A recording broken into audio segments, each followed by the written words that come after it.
There is a unique bond that forms on the night shift. When the rest of the world is asleep and the hospital hallways are dim and quiet, the people you work with become more than just colleagues. They become your lifeline. You trust them to watch your back. You trust them to keep the patients alive until sunrise. Amy Loughren trusted Charlie. He was the kind of nurse everyone wanted to be, experienced, calm, and incredibly helpful.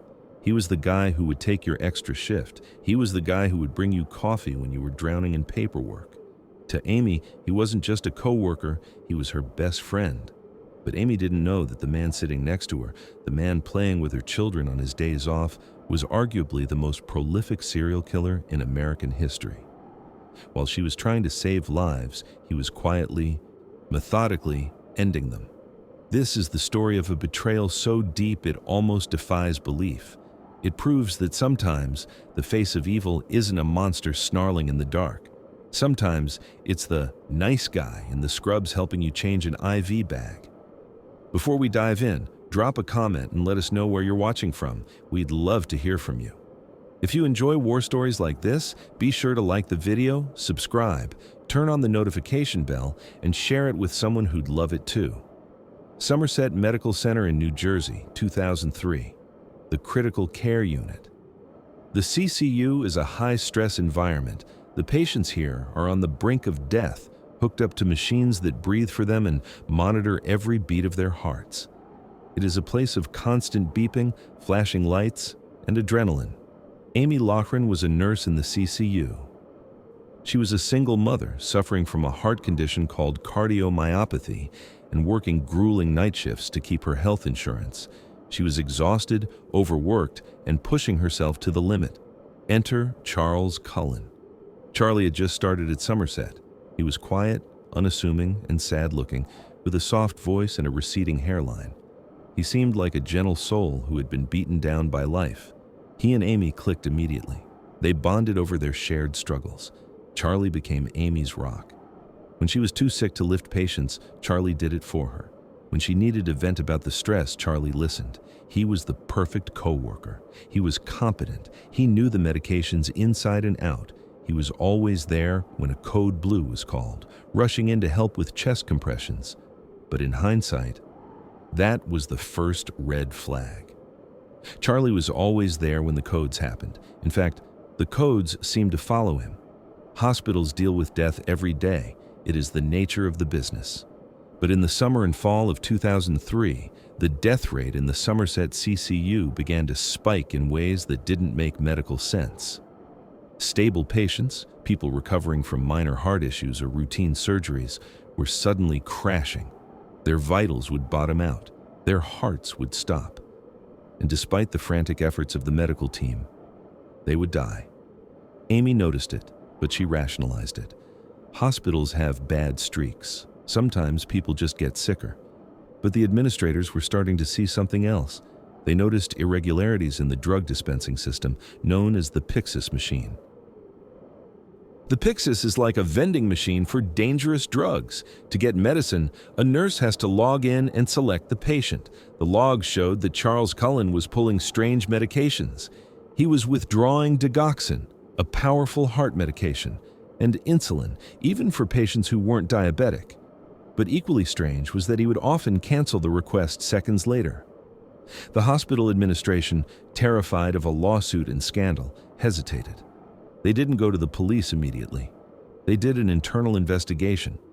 But while they dithered, the bodies kept piling up. In October 2003, the Somerset County detectives finally got involved. They approached the case with caution. Accusing a nurse of murder is a massive leap. They needed someone on the inside to help them understand the medical jargon. They brought in Amy Loughren. At first, Amy was defensive. She told the detectives they were crazy. Charlie? No way. Charlie is a great nurse. He saves lives. She was insulted that they would even suggest her friend was a killer. But then, the detectives showed her the Pyxis logs. Amy looked at the list of drugs Charlie had withdrawn. She saw the timestamps. She saw the names of the patients who had died. And then, her trained eye spotted something the detectives hadn't fully grasped: the timing. Charlie was pulling these lethal drugs, digoxin and insulin, at random times, often when he wasn't even assigned to those patients, and the amounts were staggering. Enough insulin to kill a horse, let alone a fragile human. The realization hit Amy like a physical blow. The kind, gentle man who had come to her house for dinner, the man she trusted with her life, was executing patients. He wasn't doing it for mercy. He wasn't an angel of mercy ending the suffering of the terminally ill. He was killing people who were getting better. He was doing it for the thrill. The detectives told Amy the hard truth. They didn't have enough physical evidence to convict him. They needed a confession. They needed Amy to wear a wire. This is the moment where Amy Loughren transformed from a nurse into a hero. She was terrified. She knew Charlie was dangerous. She knew that if he found out, he could hurt her or her children. But she also knew that if she didn't stop him, he would simply move to another hospital and kill again. She agreed. On a cold afternoon, Amy met Charles Cullen at a restaurant called the Dragon 44. She was wearing a recording device strapped to her body. Police snipers were positioned outside in vans watching through the windows. The conversation that followed is one of the most chilling in true crime history. Amy didn't attack him. She didn't scream. She played the role of the concerned friend. She told him she knew. She told him the police were looking at the logs. She asked him, "I want to go down fighting for you, Charlie. But you have to tell me the truth." Charlie was evasive. He looked cornered. His demeanor shifted from the gentle friend to something cold and detached. And then, finally, he cracked. He didn't say, "I killed them." He said, "I wanted to end their suffering." Amy pushed him. "How many, Charlie? How many?" And the number was just a shrug. He didn't even know. Charles Cullen was arrested in December 2003. Once in custody, the floodgates opened. He admitted to killing patients at Somerset, but that was just the tip of the iceberg. It turned out that Charles Cullen had been killing for 16 years. He had worked at 9 different hospitals in New Jersey and Pennsylvania. At almost every single one, he had killed patients. And at almost every single one, the hospital administrators had suspected him. But instead of firing him and reporting him to the police, they had simply let him go or given him a neutral reference to pass him along to the next hospital. They chose to protect their reputation rather than protect the public. Cullen's method was insidious. He would inject IV bags with insulin or digoxin while they were in storage. That way, he didn't even have to be in the room when the patient died. Another nurse, an innocent nurse, would hang the bag, unknowingly administering the lethal dose. He turned his coworkers into unwitting accomplices. When asked why he did it, Cullen gave no satisfying answer.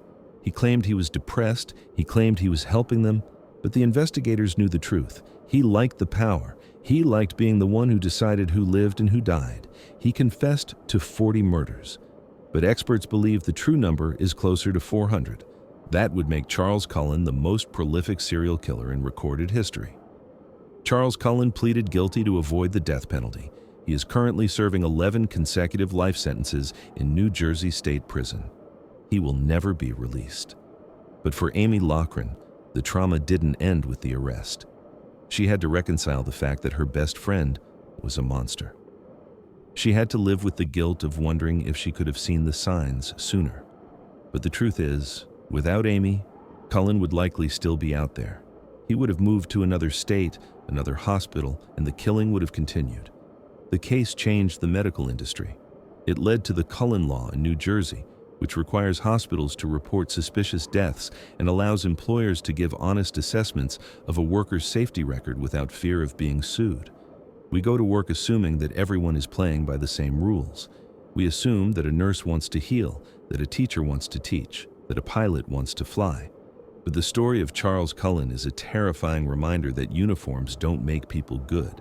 Titles don't make people safe. And sometimes, the person you are sharing a coffee break with is hiding a secret so dark, it would turn your blood cold. If this story shocked you, hit that like button. And tell me in the comments, could you have done what Amy did?